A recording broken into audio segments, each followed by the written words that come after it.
По првото одиграно пролетно коло во кошаркарската Суперлига екипата на ТФТ останала на врвот со 23 бодови откако славеше над Кожув на стартот на пролетниот дел.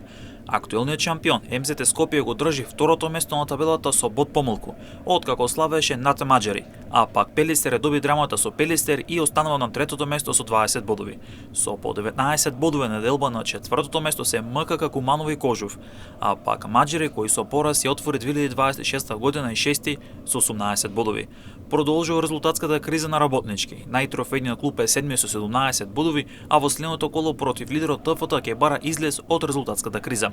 17 бодови има и Феникс како и Чари, а пак 16 бодови има Тиквиш кој е 10, откако успее да слави над Гостивар за прекин на серијата лоши резултати, а токму Гостивар е предпоследен со 14 бодови и серија на лоши резултати, а дното Ангели со 13 бодови.